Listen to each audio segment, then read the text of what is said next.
Imagine this, World War II. Over 21,000 American soldiers desert the battlefield. 49 are sentenced to death by firing squad, but only one is actually executed. Only one man is tied to a post and shot by his own countrymen. Why him?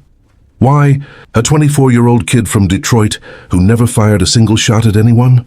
While rapists and murderers walked away with prison sentences, Eddie Slovik stood in a frozen French garden waiting to die. His last words? They're not shooting me for desertion. They're shooting me to make an example. This is the story of the only American soldier executed for cowardice since the Civil War. A story of fear, betrayal, and a gamble that went terribly, terribly wrong. To understand why Eddie Slovik died, you need to understand who he was. He wasn't a warrior. He wasn't a hero. He was just a little guy from Detroit, born into poverty, raised in trouble. As a teenager, Eddie stole bread. He stole candy. He stole a car. Prison became his home.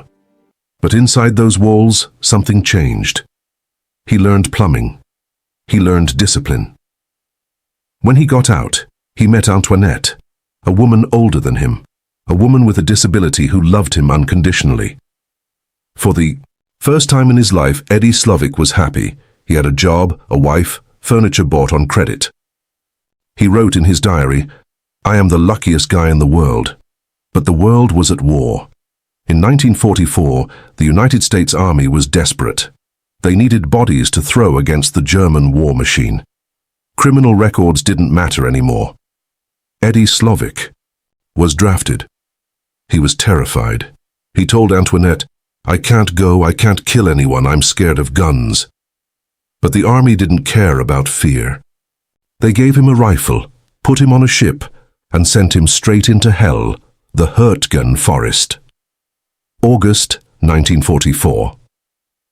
Eddie arrived in France as a replacement soldier in the 28th Infantry Division, nicknamed the Bloody Bucket because of the casualties. They suffered. Within hours of his arrival, the shelling began. Men exploded around him. Eddie froze. He dug a hole and hid, never firing a shot. That night, trembling, he whispered to a friend, "I'm not cut out for this. I'm going to run." Eddie didn't run to the enemy. He just walked away from the front line and found a Canadian military police unit. For 6 weeks, he stayed with them, cooking, helping, feeling safe. But eventually, the Canadians returned him to the U.S. Army. His commanding officer, Lieutenant Colonel Ross Henbest, gave him a choice. "Eddie, take your rifle. Go back to your platoon. We'll forget this ever happened. No charges." Most soldiers would have taken the deal, but Eddie had a plan. He thought, "If I go back, the Germans will kill me. But if I refuse, they'll put me in prison. I've been to an prison. I know prison. I can survive prison until the war ends, then go home to Antoinette." He chose prison over death. So Eddie did something unthinkable. He walked into the mess hall, grabbed a piece of green paper, and wrote a full confession. "I, Private Eddie Slovik, confess that I deserted the United States Army. I ran away because I was scared. I will run away again if you send me back. I refuse to fight." He handed the note to an officer and smiled. He thought he'd just bought himself a ticket to safety. He had no idea he'd just signed his own death warrant. The officers were stunned. Deserters don't usually write confessions. Legal officer Lieutenant Colonel Henry Summer called Eddie in. "Son, do you know what this means? Court-martial, possibly death." Eddie nodded calmly. "I know, but you won't shoot me. You never shoot. Deserters, you just put them in jail." He was betting on history. He was wrong. November 11th, 1944. Eddie's court-martial lasted less than 2 hours. 9 officers sat as judges. The prosecutor simply read Eddie's confession aloud. That was all the evidence they needed. Eddie didn't testify.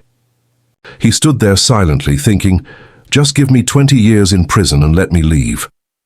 The judges deliberated briefly. Then the president of the court stood. "Private Eddie Slovik, this court finds you guilty. You are sentenced to be dishonorably discharged and shot to death with musketry." Eddie flinched. but didn't panic. He told other prisoners, "They just say death to scare people. The general will reduce it to jail time. They always do." He waited confidently for the review. But while Eddie waited in his cell, everything changed. December 16th, 1944.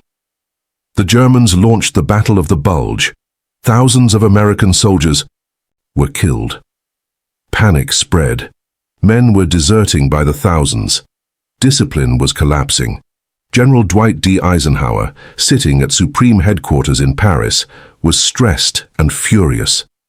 Reports showed that 40,000 American soldiers had deserted since D-Day, equivalent to 3 full divisions. Men were stealing trucks, selling fuel on the black market, hiding in farmhouses. Eisenhower needed to send a brutal message. Desertion is not a free ticket home. Desertion is death. Then Eddie Slovik's file landed on his desk. Eisenhower saw a man with a criminal record who had confessed in writing and promised to desert again. He thought about the brave men dying in the snow at Bastogne. Why should Eddie sit in a warm cell while heroes froze to death? Eisenhower picked up his pen and signed without hesitation. Sentence confirmed. Eddie's luck had just run out. January 30th, 1945. The news reached Eddie in his cell.